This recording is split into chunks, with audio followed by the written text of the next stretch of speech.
back to the other 167. I'm Vandana and I bring you greetings in the mighty name of Jesus Christ, our true living God. So friends, I hope you all are fine and praying.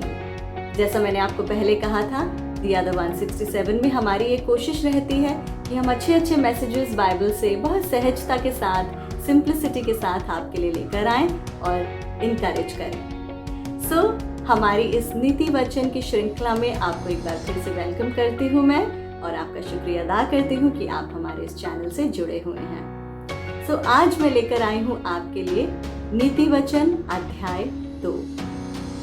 तो नीति वचन अध्याय 2 बुद्धि की बात करता है। यहाँ लिखा है कि बुद्धि के नैतिक लाभ क्या हैं, आपको बुद्धि से क्या लाभ हो सकता है। तो ब्रदर सिस्टर्स, आपको बुद्धि की बातों पर मन लगाना है और समझ की बातों को बड़े ध्यान से सुनना है, तभी आपको जीवन कैसे जीना है सहजता से प्रभु में, इस बात का ज्ञान होगा। तो चलिए सुनते हैं नीति वचन अध्याय 2।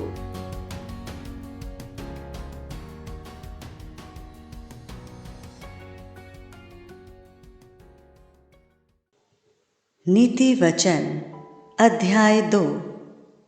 हे मेरे पुत्र, यदि तू मेरे वचन ग्रहण करे और मेरी आज्ञाओं को अपने हृदय में रख छोड़े और बुद्धि की बात ध्यान से सुने और समझ की बात मन लगाकर सोचे और प्रवीणता और समझ के लिए अति यत्न से पुकारे और उसको चांदी के समान ढूंढे और गुप्त धन के समान उसकी खोज में लगा रहे, तो तू यहोवा के भय को समझेगा और परमेश्वर का ज्ञान तुझे प्राप्त होगा, क्योंकि बुद्धि यहोवा ही देता है। ज्ञान और समझ की बातें उसी के मुंह से निकलती हैं। वो सीधे लोगों के लिए खरी बुद्धि रख छोड़ता है। जो खराई से चलते हैं उनके लिए वो ढाल ठहरता है। वो न्याय के पथों की देखभाल करता और अपने भक्तों के मार्ग की रक्षा करता है। तब तू धर्म और न्याय और निष्पक्षता को अर्थात सब भली भली चाल को समझ सकेगा, क्योंकि बुद्धि तो तेरे हृदय में प्रवेश करेगी और ज्ञान तुझे सुख देने वाला लगेगा। विवेक तुझे सुरक्षित रखेगा और समझ तेरी रक्षक होगी, ताकि तुझे बुराई के मार्ग से और उलटफेर की बातों के कहने वालों से बचाए, जो खराई के मार्ग को छोड़ देते हैं ताकि अंधेरे मार्ग में चलें, जो बुराई करने से आनंदित होते हैं और दुष्ट जन की उलटफेर की बातों में मगन रहते हैं, जिनकी चाल चलन टेढ़ी मेढ़ी और जिनके मार्ग बिगड़े हुए हैं। तब तू पराई स्त्री से भी बचेगा, जो चिकनी चुपड़ी बातें बोलती है और अपनी जवानी के साथी को छोड़ देती और जो अपने परमेश्वर की वाचा को भूल जाती है। उसका घर मृत्यु की ढलान पर है और उसकी डगरें मरे हुओं के बीच पहुंचाती हैं। जो उसके पास जाते हैं उनमें से कोई भी लौटकर नहीं आता और न वे जीवन का मार्ग पाते हैं।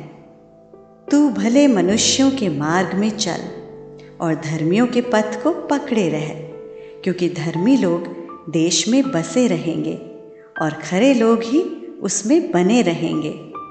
दुष्ट लोग देश में से नष्ट होंगे और विश्वासघाती उसमें से उखाड़े जाएंगे।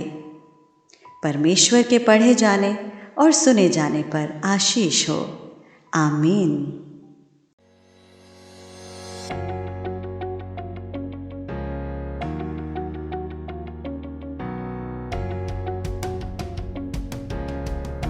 Thank you so much friends कि आपने आज नीति वचन अध्याय 2 सुना और मुझे पूरी उम्मीद है कि आप इनकरेज हुए होंगे।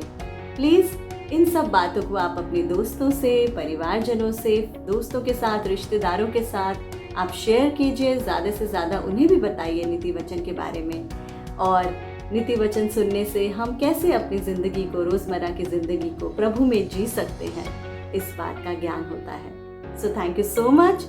जुड़े रहिए, बहुत जल्द लेकर आऊंगी नीति वचन अध्याय 3। और अगर आप हमारे इस चैनल से जुड़ना चाहते हैं, आप मुझे लिखिए, कनेक्ट कीजिए and we will be happy to have you with us. And अगर कोई prayer request है वो भी आप हमें लिखिए. हम पूरी टीम आपके परिवार के लिए आपकी prayer request हम लोग लेंगे और प्रार्थना करेंगे. So please like, share and subscribe The Other 167 and stay tuned to The Other 167. May God bless you.